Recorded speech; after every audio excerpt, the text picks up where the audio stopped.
التعلق في العلاقات ده موضوع كبير. في ناس كتير بتعذب منه ان هي بتحب حد متعلقة بيه ومش قادرة تستغنى عنه، او بتضطر تسيبه لان العلاقة فيها جنان كتير، فيها توكسيسيتي كتير، مش قادرين عليه، مش قادرين يستحملوه، ففي الاخر بيضطروا يسيبوه، يفضلوا متعذبين ومتعلقين علشان خاطر مش قادرين يفكوا التعلق.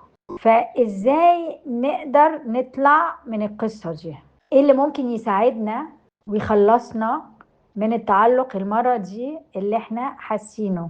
طبعا التعلق ده درجات وبيعمل في الناس حاجات مختلفة، وتأثيره على حياتنا مختلف على حسب العلاقة واللي بيحصل فيها وعمق العلاقة وعمق تعلقي وقدرتي على اني اطلع من التعلق. واحيانا ممكن نوصل لحالة ادمان للتعلق ده. نوع العذاب ده فيه ادمان كمان، فاحنا بنحب الادمان ده وبنعرف نغوص جواه، وبيدينا نوع من السولس كده، كأنه بيونسنا، بيساعدنا على اننا نتحمل عذاب الفراق من هذا الحبيب الحبيبة. في نوع كده من الادمان. لكن انا النهاردة عايزة اركز في اللي عايزين يطلعوا من الحالة دي. طبعا لازم ناخد بالنا من الادمان، لازم نبتدي نفهم ان في ادمان ونبتدي نحس بالادمان، نحس بالمتعة بتاعة هذا الادمان. دي حاجة انا عرفتها في حياتي وطلع عيني وعمالة ما خلصت منها، فانا عارفة هي ايه بالظبط، وعارفة انها مستخبية قوي احيانا ومش مستخبية قوي احيانا. ففي ناس محتاجة تبتدي تتعرف عليها وتدور عليها جوه حالة الإدمان وعذاب الإدمان، وفي ناس حاسة بيها وعارفة بيها وبيقولوا لي عليها على طول في الجلسات اللي احنا بنعملها. فكل واحد على حسب هو فين في الموضوع ده. فاحنا في التعلق بتاعنا بندور على حاجة. احنا متعلقين بالتاني ليه؟ عشان التاني بيدينا حاجة هي اللي مخلينا نتعلق بيه. فاحنا محتاجين ندور جوه نفسنا ايه هي الحاجة. انا مش متعلق بالبني ادم التاني، انا متعلق باللي باخده من البني ادم التاني، من تأثير البني ادم التاني على حياتي، من اللي التاني بيديهوني. احنا كلنا سيلف سنترد، احنا كلنا بندور على ازاي نروي نفسنا، فالتاني بيديني حاجة مخلياني اتعلق بيه. فاول سؤال، ايه هو اللي مديهوني التاني ده اللي مخليني اتعلق بيه؟ لازم الاقي الحاجة دي جوايا. ايه الحاجة اللي التاني ده بيديهاني اللي مخلياني اتعلق بيها؟ هتلاقي انه دي حاجة ناقصاك، او حاجة لما التاني بيكون موجود في حياتك انت بتقدر تعملها. بيطلعك من الكسل، طلعك من الاكتئاب، بيلهمك بانك تكتب، بيديلك نوع من الامان اللي انت ما انتش بتحسه من غير وجوده. فوجود الاخر في حياتنا عبارة عن ايه؟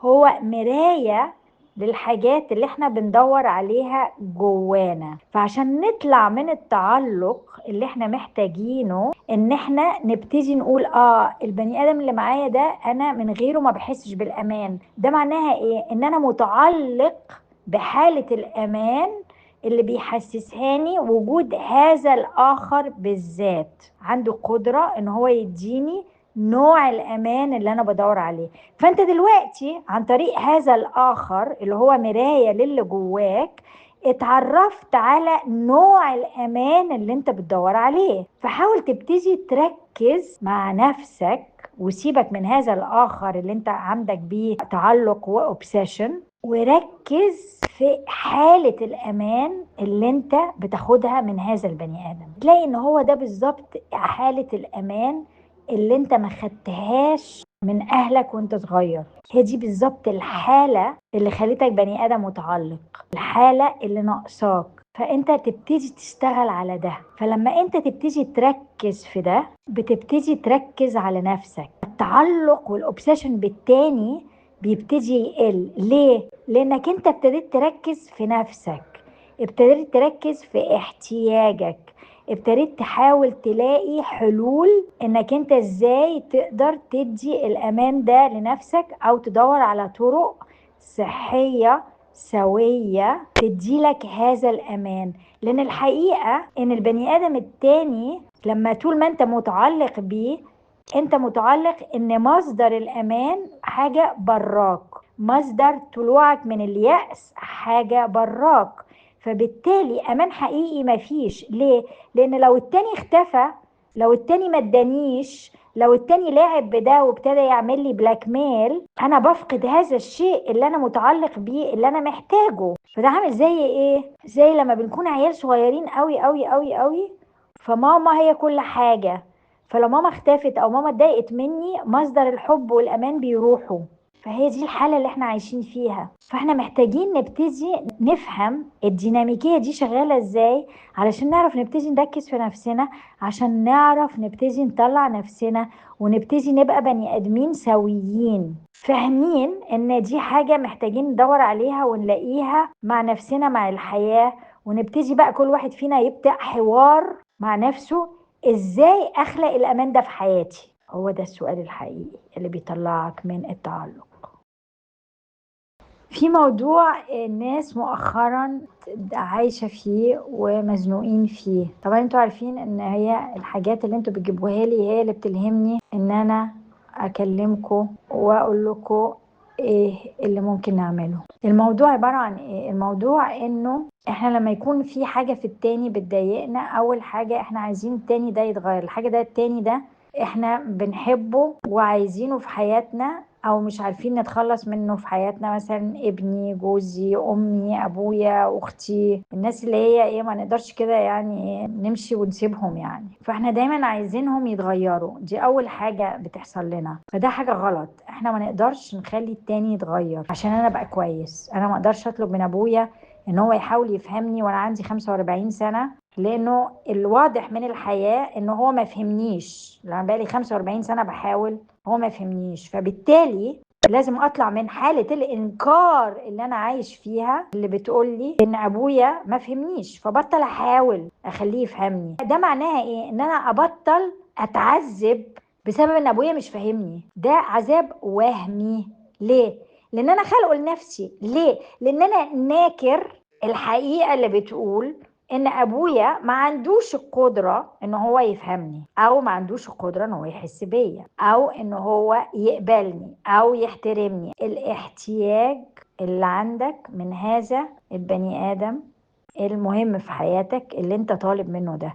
فالعذاب ده وهمي، وممكن تتخلص منه عن طريق اعترافك لنفسك بإنكارك لأن محاولاتك لم تصل إلى أي شيء، لأن هذا البني آدم مش هيتغير. شجرة الموز ما بتديش تفاح. لو أنا فضلت قاعد قدام شجرة الموز 100 سنة، هفضل قاعد متعذب وضيع حياتي 100 سنة، لأن شجرة الموز متبرمجة على إنها تدي موز وبس. الحل إيه؟ إن أنا أعترف لنفسي إن أنا محاولاتي في إن الشخص ده يتغير، وبالتالي المجهود اللي أنا بعمله عشان البني آدم التاني يتغير مش هيجيب نتيجة. فأنا محتاج إن أنا أواجه نفسي بهذه الحقيقة المرة. أواجه نفسي بأنه أنا عايشة في إنكار إن مجهودي مش جايب نتيجة. ده هيخليك تحس بحاجة وحشة خالص ناحية نفسك. إزاي أنا عبيطة كده، وإزاي أنا عبيط كده، وإزاي أنا عملت في نفسي كده.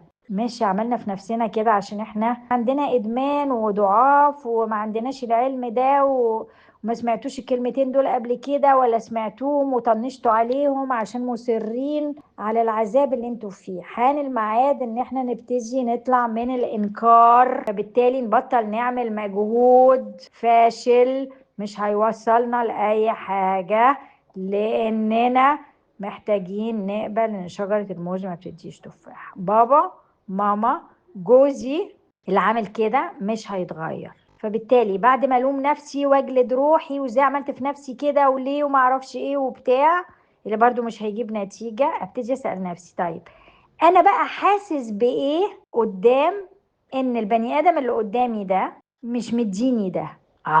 هو ده اللي احنا بنحاول نهرب منه. ليه؟ لان ده هيوصلني، لو انا قبلت ان شجرة الموز ما بتديش تفاح، انا على طول هروح ادور على شجرة تفاح. احنا خايفين من الفاصلة دي، خايفين نسيب التاني. ازاي اسيب جوزي بعد 30 سنة؟ ازاي اسيب ابويا؟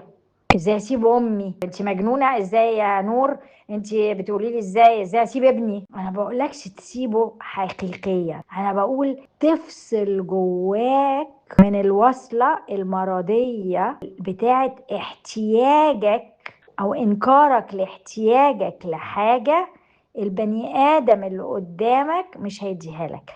أنا بقولك تفصل عن حقيقة مرة أنت مش عايز تواجهها.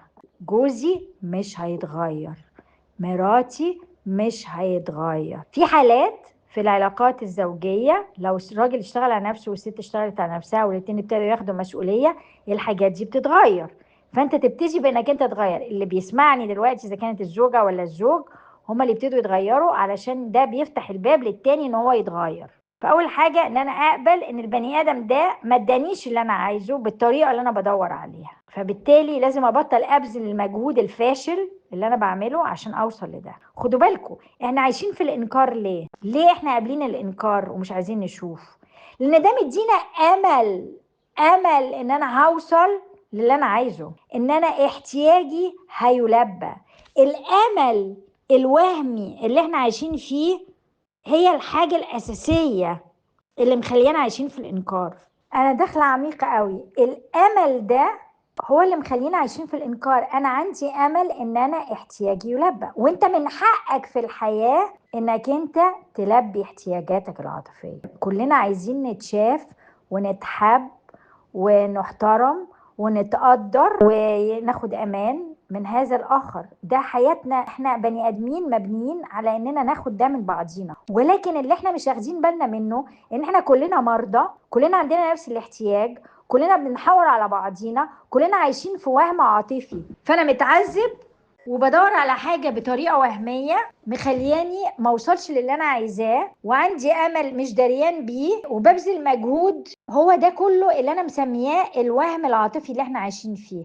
انا اتكلمت في حلقة من حلقات البودكاست اللي انا عملتها في كايرو بودكاست، اتكلم فيها على الاحتياجات الوهمية والاحتياجات الحقيقية. لما انا بقى قاعد قدام شجرة موز عمال اعيط على نفسي واتضايق من ابويا ولا من امي عشان هما مش عايزين يدوني، وليه مش عايزين يدوني، وليه مش عايزين يفهموني، وانا عندي 45 سنة 35 سنة 25 سنة انا عايش في وهم، لاني مش قابل ان هما ما عندهمش قدرة ان هما يدوني ده. فانا محتاج ان انا اروح ابص مين عنده قدرة يلبي الاحتياج بتاعي. فللأسف الشديد بما ان انا مش شايف كل ده، فمش قادر افهم ولا اتعلم مين يقدر يديني ده ومين ما يقدرش يديني ده من البني ادمين في حياتي. لانه انا قاعد قدام شجرة الموز عمال اعيط على روحي وعمال اعافر معاهم وعمال ابذل مجهود واغير سلوكاتي عشان خاطر البني ادم ده يديني ده. ليه؟ عشان عندي امل وعلشان خايف من الفاصلة بتاعت. فانا بقول لكم الفاصلة بنفصل مع الحاجة الغير سوية، ما بنفصلش من البني ادم. ما قلتلكيش سيبي ماما وبطلي تحبي ماما وبطلي يبقى معاكي علاقة مع ماما او مع بابا، انا ما قلتش كده خالص. انا بقول نفصل مع الوعي بان ماما وبابا مش هيقدروا يدوا الحاجة اللي انا بدور عليها، ما عندهمش القدرة. لان لو كان عندهم القدرة مع كل الخناقات وكل العياط وكل اللي حصل في 25 35 45 سنة اللي انا عشتهم معاهم، ما كانوا عملوا. هو في ام واب مش عايزين يدوا لاولادهم اللي يريحهم؟ طبعا لا، بس هم ما عندهمش القدرة. فانا محتاجة ابتدي اشوف ده، محتاجة ابتدي ابطل ابذل المجهود اللي معذبني العذاب اللي انا مسمياه الوهم ده. هطلع من الوهم ده كله، الانكار والمجهود والعذاب الوهمي والامل الوهمي بان ياخد حاجة من حد ما عندوش القدرة ان هو يديهاني. بعد لما بنعمل كل الخطوات دي بنلاقي نفسنا قدام ان احنا طيب انا دلوقتي عندي الاحتياج ده ألبيه ازاي؟ فالطريقة اللي احنا بنعمل بيها ان احنا بنحاول نغير السلوك بتاعنا. مثلا مع جوزي بحاول اغير السلوك بتاعي. مثلا لو جوزي عصبي فانا قبل كنت بتعصب عليه، فدلوقتي هبطل اتعصب. لو جوزي مثلا ما بيدينيش حنان، فانا ابتدي اقول ايه، طب مش ضروري اطلب منه الحنان. احنا محتاجين نبتدي نسأل نفسنا سؤال تاني. انا لما بطلت اطلب من جوزي الحنان عشان انا قبلت ان شجرة الموز مش هتديني تفاح، تأثير ده عليا ايه؟ ده مهم. ليه؟ لان انا لما بحرم نفسي من الاحتياج عشان بني ادم ده انا ابتديت اقبل. انا لما بقول اقبل القبول حاجة مختلفة خالص عن ان انا اتنازل.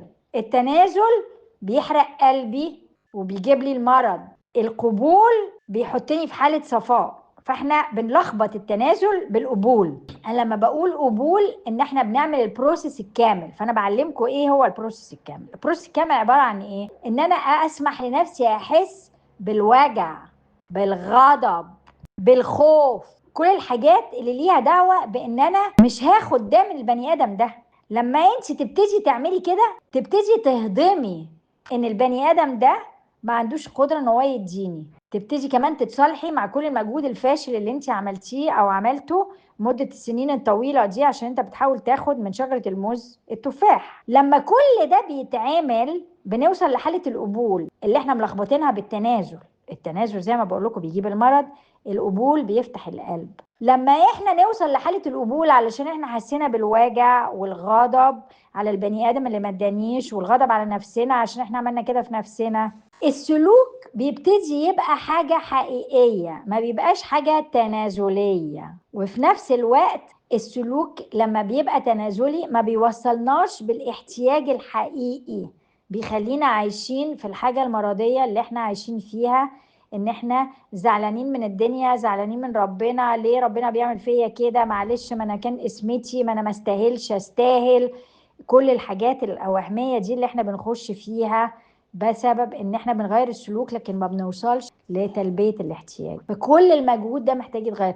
فتغيير السلوك ما بيغيرش الاحساس، بمعنى ان انا بفضل حاسة ان انا محتاجة ده، نفسي ان جوزي يديني ده، نفسي ان انا اوصل لحالة الارتواء. فعشان نوصل لحالة الارتواء محتاجين نبتدي نسأل نفسنا بعد ما نعمل كل البروسيس اللي انا لسه وصفاه دلوقتي، ازاي اقدر البي احتياجي، ازاي اقدر اتعرف على احتياجي الحقيقي اللي انا بسأل جوزي عليه او بتخانق معاه او مراتي او ابويا او امي او وبعدين احاول البي ده بطريقة سوية. يعني ايه؟